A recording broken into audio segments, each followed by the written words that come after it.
right, Tuesday. It's only Tuesday. It's April 23rd.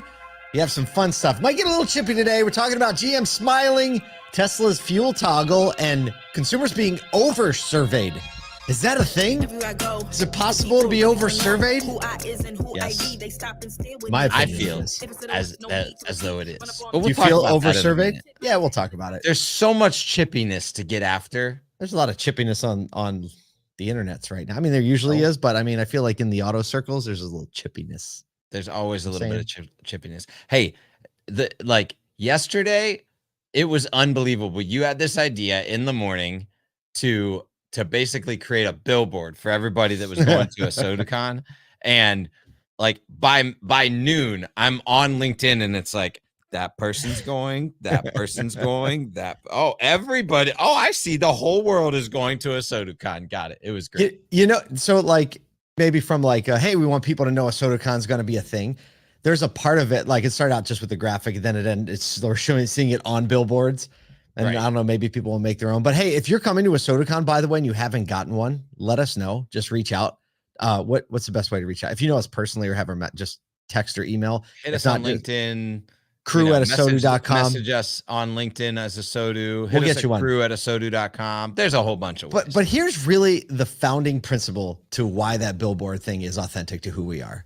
Is because we think every person going is a big deal because they're a part of the conversation that is moving the industry forward. Right. So everyone should know that that person's going to be there. And that person is a reason that other people should go to ASOTU CON. So I don't know. In my mind, can you imagine if like people are driving from the airport? It's only like 10 minutes from the airport, if even. Hit the BWI airport, head south toward Annapolis. And can you imagine if we actually had billboards up? Or people... next year. Wasn't in the budget this year. Next year, a couple billboards on the way. Random. Like 2 years ago, we wrote this and we've kept it on the site since then. On the ASOTU CON site, it says attendees not welcome, participants welcome. Right? It's like we do not want people that are just going to attend, sit back, look at it, hope they get something. Right? Like the active participation of being in community at the event is integral to the success of everybody and the event. Yeah, we're so excited to be there with you. I want to thank our co-presenting sponsors, collaborators, Reynolds & Reynolds, Goobagoo. Thank you so much for helping us make that happen. Just looking forward to spending some time with you, particularly there. Gonna have a great time. Get your tickets, ASOTUCon.com. You still can. We still have some space. Hotel maybe has a room left. They keep drip feeding us up. We keep saying we're out, but then they're like, here's like sprinkle of more. We do have over 200 rooms in this hotel booked already just for ASOTU CON attendees. So it's going to be a blast. If you're an industry partner, join the conversation. If you're a dealer, come join the conversation and we'll do the thing together. All right, let's talk about some news. Here we go. This, good news. GM is smiling. General Motors is kicking off 2024 with a robust financial performance, boosting full year guidance. After a stellar first quarter, their net income soared by 24% in Q1, reaching almost $3 billion, driven strong vehicle demand, especially in North America, where revenue hit a first quarter record of $36.1 billion. Wow. They adjusted their earnings to before taxes and interest to $3.9 billion. They're raising their full year EBITDA or EBIT by 500 million. So like everything's smiling right now, despite new vehicle prices dipping a little bit. Their pricing is stable, good sales, but like of the Chevy Trax, the Buick Envista, you know, say what you want about Buick. That is a cool looking car. That one is the one cool one. I'll give it to him. I looked at that. I was tracking it on the highway the other day. I was like, what is that? What is that? I was like, it's a Buick. Okay. I see you. They've been doing cost-cutting measures. It is. Go check it out. Cost-cutting measures, over $300 million to reduce fixed costs from marketing and engineering, on track to meet their $2 billion reduction goal by year end. Mary Barra, CEO, said, globally, our team is leaning into every opportunity with a focus on profitability to build on our strong start to 2024. So lots of smiles. Let me ask you something. Do you think all of that profitability and growth came from EVs? Oh, so see. No, they just managed it well. They managed it extremely well. You know why else they're smiling just a little bit bigger? Why are they smiling? Is because the VW plant in Chattanooga is now unionized. Yeah, they're like, they're like, Welcome to the club. Look, I'm impressed. I remember back in Q4, they kind of like made a few adjustments. They talked about how that they were going to come into market this year a little bit different. You look at some of the products that they're coming out with, obviously much more attractive than what you've seen, especially from the Buick line. And like kudos to Mary Barra and her team for pivoting, despite the hassle with all of the talks last year with the UAW, despite the issues with EV kind of losing a little bit of traction and still making a profitable first quarter. Like, I'm smiling because that's good news for the entire industry. Sure is. Speaking of, I can't say this is good news for the entire industry, but speaking of news, the industry is paying attention to. Segue. Probably gonna be a lot more conversation on this. But basically, we're calling this the Tesla toggle. Earlier this week, Elon Musk tweeted out a image on X that said it had a picture of a Model Y, like the shadowy picture. It said starts at $29,490 in big, bold white print. And then in really, really skinny white print underneath, some might even call it fine print. I can't even read. I got to get close. This is after U.S. federal tax credit and, here's the kicker, estimated fuel savings. So basically, this was reflected on the website. When you go to the website and look for a Model Y, it has this. And then until you flip the little toggle switch over, the actual price shows up. And when you adjust your payments, the toggle back and forth, the price changes. The big question is, could a dealer get away with this? Okay. One, could a dealer get away with this, or dealers en masse? Probably not. We know the reasons why. Two, I will say Tesla has been doing some of this like gas savings, fuel economy stuff for quite some time. I think the big difference now is that though they've had like versions of toggles or gas savings as compared to the pricing or the monthly payments of the cars on the website for quite some time now, the big difference is now they're utilizing it to share an actual low price point. They've attributed that gas savings to the price to show a low starting price.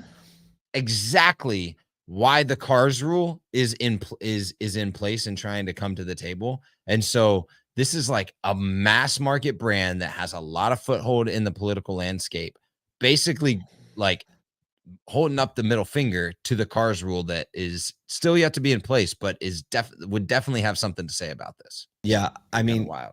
I made a post about this yesterday with a little video watching the toggle go back and forth.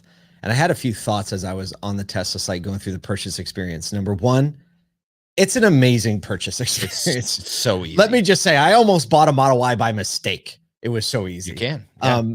Secondly, I do love the affordability calculator that it kind of, now it's just fuel and it allows you to adjust what your current vehicle is, what your current fuel mileage is, how many miles you drive. So it calculates the fuel rate and it says, hey, we're estimating that fuel costs $3.90 a gallon. We're estimating that electric costs you this, right? So it does kind of calculate those. What I'd love to see are some of the additional things, right? Like if you add in like a tire wear toggler, that's going to adjust the price up, right? You factor in 3 sets of tires over 30,000 miles, and all of a sudden you might be back closer to where you were. So I like the affordability part of this conversation because we talk about that a lot, but from a like apples to apples, would a dealer or dealers get away with it? Definitely not. We'll see what happens. I think this is Tesla. A big talking point for me here is brands that have a brand worth being a part of set the rules, right?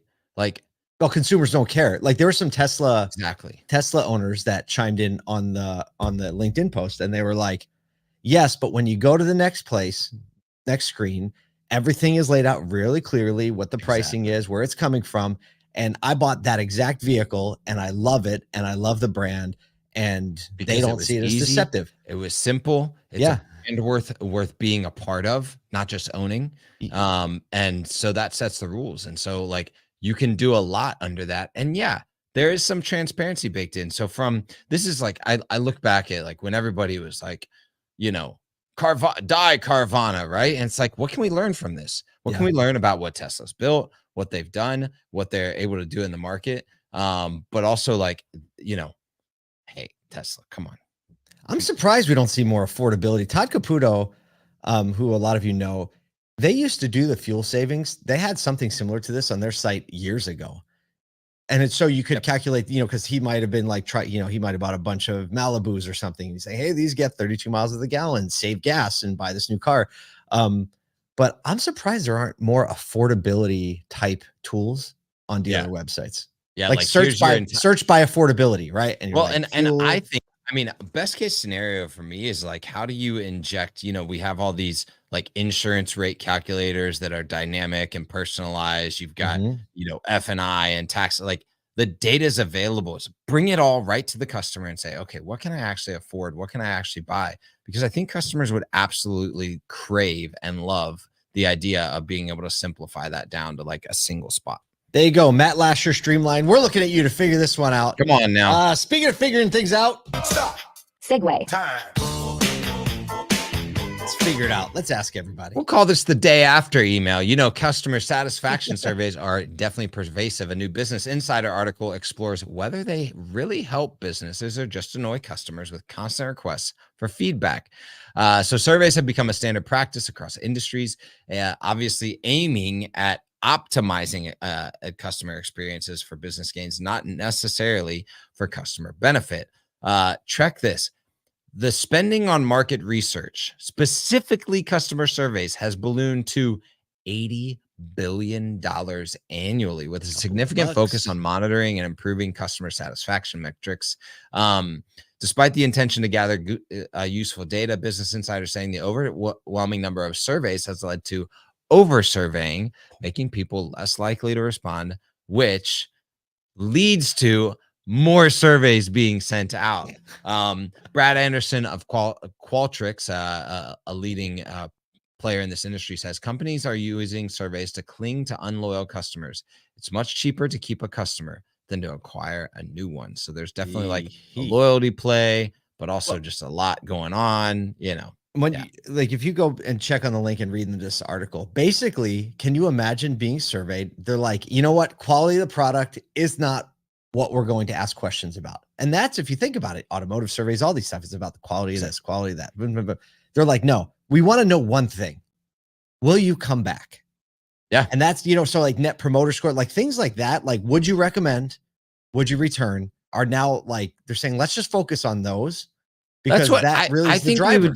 How easy is that? Is like just a single question, like some sort of net promoter score. I think it takes everything out of the question. And then like what I've seen, especially in auto, is these customers start thinking almost like harder about their purchase process than they maybe would have. Well, now that you asked that question and they didn't, are you telling me that it was bad, even if I did have a good experience? Like I've noticed that in the past when I was at the dealership, it's like all of a sudden someone that was a raving fan before the survey kind of like looks at it and goes, they didn't do that one little element that you asked a question about. Now I'm going to feel less valued as an overall customer. It's kind of like that adverse effect. Yeah. Without a doubt. I swear, I don't know about you, Paul, but I've been flying Delta a lot recently. Mm-hmm. I get 2 emails after every single Delta flight, both going and coming back. It's intense. It's too much. I mean, you think for a company like Delta, like just pop that sucker up in the app, like Uber.